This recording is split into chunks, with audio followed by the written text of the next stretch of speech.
there is an expression, put the fries in the bag, which has a number of different layers of meaning to it, all of which I think are relevant in this particular situation.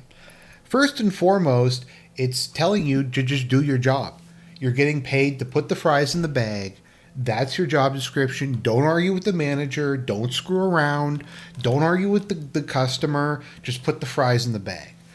Another layer is it's when you're asked to do something really simple or straightforward or even easy, and you just can't do it. Like you can't figure it out or you just refuse to do it. So it's just basically for someone who can't do the basic job that they were hired to do or fulfill some really basic, straightforward task.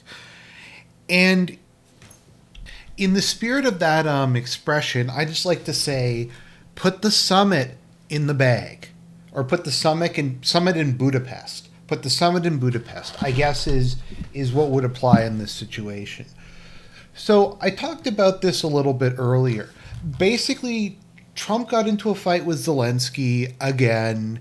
He said that he was going to have this big summit with Putin. It looked like he had switched sides again, and now he was back on Putin's side. And he said, you know what, we're going to have it in Budapest. It's a good place to have it. Viktor Orbán's my friend. He also has good relations with Putin. The three of us can sit down there and we can try to talk it out. And when I first heard about this, I said, you know what, this might not accomplish much. But Trump owes this to Viktor Orbán, who's been his friend for years.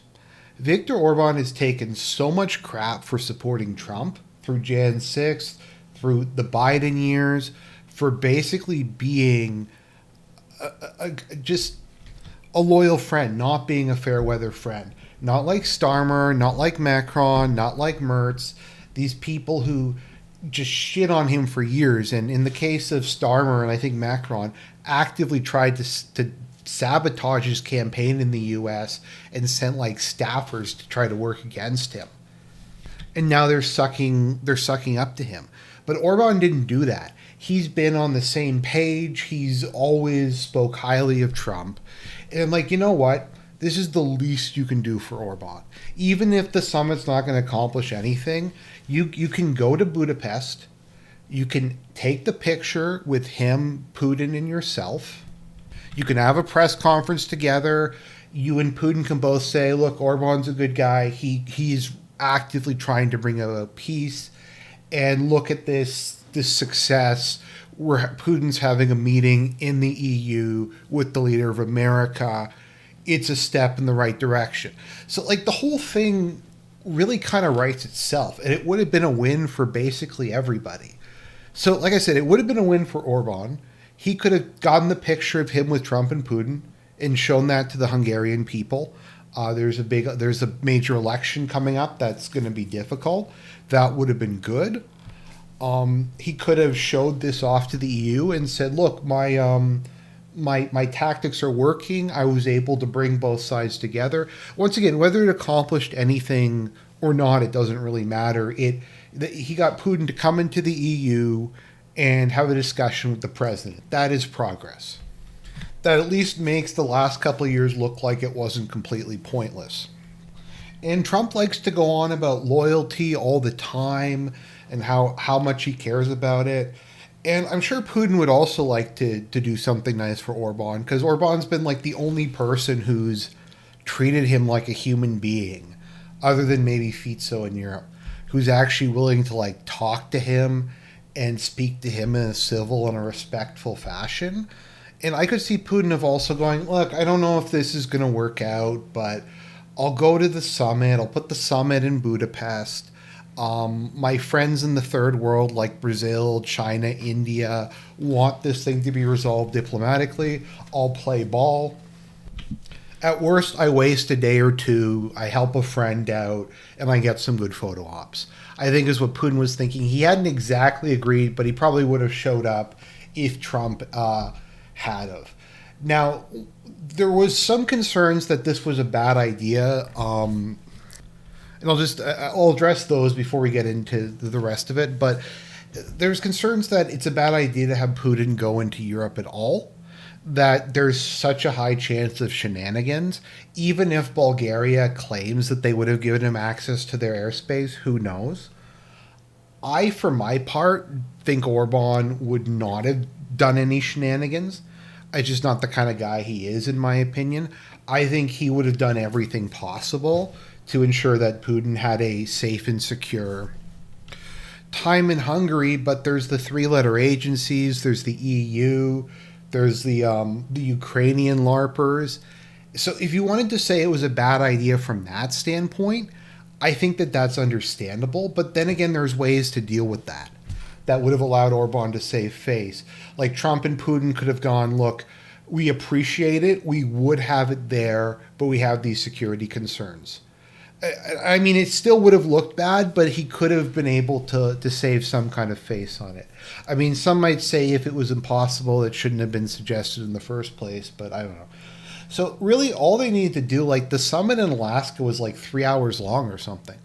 All Trump needed to do was, like I said, show up in Budapest. Him, Putin, and Orbán can go into a room with their translators and talk. All three of them get along. Trump and Orbán are allegedly friends. Trump gets along with Putin. Putin gets along with Orbán. It's not going to be like him sitting there and listening to Justo lecture him for like 6 hours. It's not going to be dealing with Macron or Starmer or Merz or all those guys. He's going to be dealing, like, just basically having a conversation with two guys he likes anyways. So he just goes there. They have a conversation. They take the picture. Trump, it's good for Trump too, at least with his base. He can say, "Look, I'm trying to deliver on the peace platform that I promised," and they can have a press conference and release some vaguely worded statement about wanting to seek a peaceful resolution to the crisis. And he could have, while he was over there in Europe, gone and visited a major country that he was going to go visit anyways. I don't know. Maybe he was due for a trip to Italy or Spain or Germany or France or something. And he could have also done that, so it wasn't really wasting a trip. It would have taken him personally like a day. Like 1 day, basically. I get that there's all the security arrangements and his staff and stuff like that, but he could have just done that. And it would have basically been a W for everybody. And it, more than anything else, though, I think, once again, he owed it to Orbán as his friend, who's facing a difficult election, to throw him a bone. But, like, he couldn't do it. Like, he couldn't do something this fucking basic. He couldn't just go to Europe for a couple hours. They wasted all that time on that Alaska thing. Like, he just decided, like, randomly, oh, we're not going to have the summit in Budapest. Like, it was just canceled, and it was canceled with he just announced it canceled. He didn't talk to Orbán. Orbán was still actively preparing for the summit when it was announced that it was canceled. Him and his foreign minister looked like total fools for thinking this thing was going to happen. And then he's like, no, we're not going to have diplomacy. I'm going to start sanctions up again. We're done with trying to talk this out. And it's just, this is what frustrates me so much with Trump, is he has some good ideas. He's done some good stuff, particularly domestically. I think a lot of the stuff, particularly at the start that he set in motion, was good. But he just can't put the fries in the bag. He just can't follow through on anything. He just loses interest. He loses attention. And this is the result. He had what he thought was like a cool marketing idea, where he's like, oh, I'm going to go have this summit in Budapest. He's like, no, I don't want to do it now because I talked to somebody and they told me it was a bad idea and I didn't want to disagree with them to their face. And people will say, well, Argent, he's a politician. He's a reality TV star. Why did you expect more? It's like, okay, I get that. But just because I expect something from somebody doesn't mean I can't still be disappointed and I can't still think it's a scumbag thing to do. And I don't hate Trump in the same way that I hate like Justo or Macron.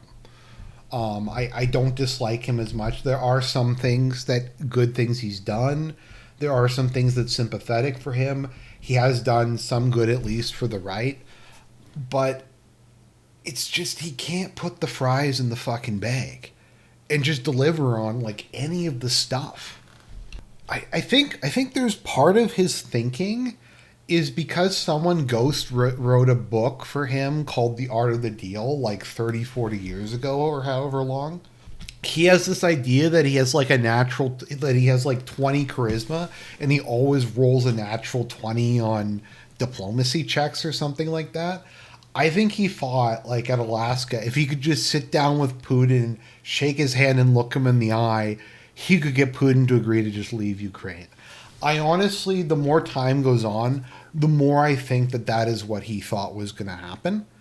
That he was going to become president, he was going to call Putin, and he was so charismatic, and he knew the art of the deal, and he was going to do his reality TV show shtick. And Putin was just going to agree to everything. I think is what he literally believed.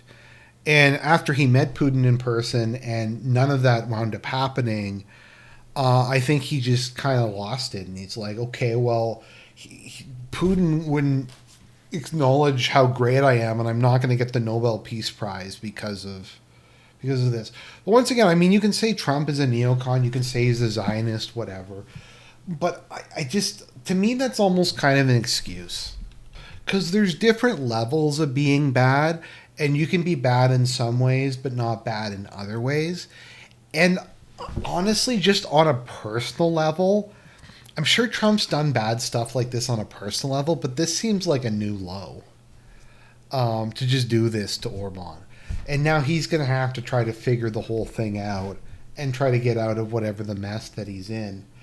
And the other thing is, beyond that, this has dramatically hurt the chances of having a negotiated peace with Russia. Putin is absolutely furious.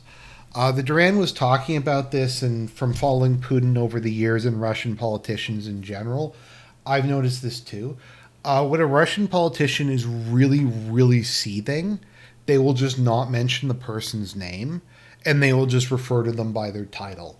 So it'll just be like the U.S., like during Putin's press conference, he'll just refer to Trump as the U.S. president or the president of the United States, and he won't say President Trump. Like, I haven't, like I think generally speaking in like readouts, they say Prime Minister Orbán or something, or they give like the honorable or whatever. But he gave a press conference and he just wouldn't say Trump's name, which is a signal that he is just seething and furious over it. And once again, it's not business in this case. It's personal. If it was not personal, it's business. Like, it's a personal insult to Putin, like, to waste his time like this, to go, oh, well, we want to have this sit down and we're going to work things out and all this other stuff. And Putin doesn't really want to do it, but he's like, okay, fine. I can help out Orbán. I can throw Trump a bone. And then Trump just goes, fuck you. I'm going to put in more sanctions. Diplomacy's over. Diplomacy is done. And just throws this fit. And it's just, I don't know what else to say. Just put the fries in the bag. Put the summit in Budapest. It was such an easy W for everybody involved. And somehow he completely fucked it up. My understanding is a lot of the other thing that this would have been good for is Putin is under a lot of pressure in Russia. People tend to think that Putin is like a totalitarian ruler and he's not accountable to anybody. He's not accountable to the Russian people, to the Russian political class, to anybody. Well, Putin does have immense power and is definitively in control of the country. It's not as if there aren't other institutions and other players who also have a voice in how things work. And a lot of those people have been criticizing him for years now. They think he's being a pussy, to be very crude about it. They like, stop with the diplomacy, stop trying to throw Trump a bone, stop trying to make nice with the U.S. They're backstabbers, they're snakes. You can't talk to these people. They've screwed us over so many times in the past. Just win the war. Just take it all. Just take like up to the Dnieper, set up a puppet government, and who cares? Like it's just no amount of negotiation is going to go anywhere. And even if like we get an agreement, it's going to be a handshake agreement. The U.S. Senate will never pass an actual treaty. It'll be Trump saying, "Trust me, bro. This is what it's going to be." And then they're going to rearm Ukraine, and they're going to bring it into NATO somehow. Even if they have like a neutral constitution, they're going to undo it. So, like, to Putin, this makes him look like an idiot. And this makes a lot of the Russian ruling class and people within his own party just go like, dude, what are you doing? Why are you playing around with this bozo? He's not professional. Like, he's not professional. He doesn't know what he's doing. And it's making us look bad. So,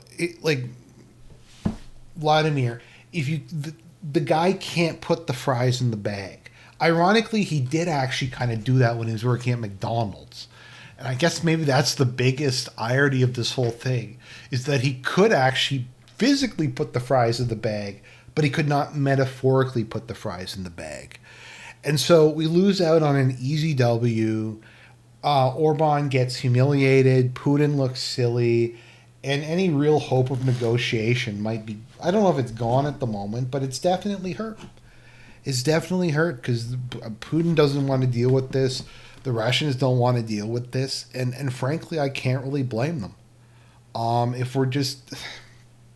Like, it's one thing to do this in America, where MAGA will just buy into whatever he does, and the environment's so polarized, people will just either praise him regardless or condemn him regardless. But you're not dealing with a domestic American audience. You're dealing with other world leaders who have their own agendas, who have their own agency, and a lot of them just don't like this shit. And just to kind of conclude this is like one of the most bizarre stories ever. So Trump said that he had a call with Modi, and Modi told him he was going to stop buying Russian oil. And not only did Modi not say that, but the call never happened. He just made it, like, I don't know if he made it up, if he hallucinated it. It was bizarre. And this is just kind of where we are at the moment. And it's scaring me because I said that Biden was extremely dangerous when he was in charge of the country. That he was a very dangerous man because he was so weak, because he was like just not running the show. You had Blinken and Stone Cold Lloyd Austin and the rest of the guys were just doing whatever they wanted, and he was just kind of flubbering around. And I just said that was dangerous because no one's signaling to the other great powers what's going on. Nobody knows what the fuck's going on. There's no expectations. Everybody is just on pins and needles the whole time. And I had said, well, hopefully with Trump, that is the one thing I was hoping for. If nothing else, we would have this decisive alpha male in the office who would be able to make a fucking decision, but he can't. He can't put the fries in the metaphorical bag. He can put them in the physical bag. So maybe he should be working at McDonald's. Maybe that is the lesson of this entire thing, that Trump should just be working at McDonald's and the world would have been a better place. I don't know, though. All I know is I feel really bad for Orbán. I hope he doesn't lose the Hungarian election in part because of this. So shame on Trump for this. I don't care if Rubio or neocon or whatever told him something or he's scared. You wanted to be president. You wanted to wear the big boy pants. You wanted to wear the big boy patch. Deal with it. No one forced you to run for president, Trump. If you can't stand up to these people, if you're not able to, that's fine. I can't blame you. I don't think I would be able to do it either. But you're the one who wanted this job, and you took this position over someone who might have been able to stand up to these people or would have been willing to try. So, just, I don't know. That's my thoughts on the matter. I know I've talked about it before. I just wanted to talk about it again. So, God bless everybody. Stay safe out there, and I'll talk to you later.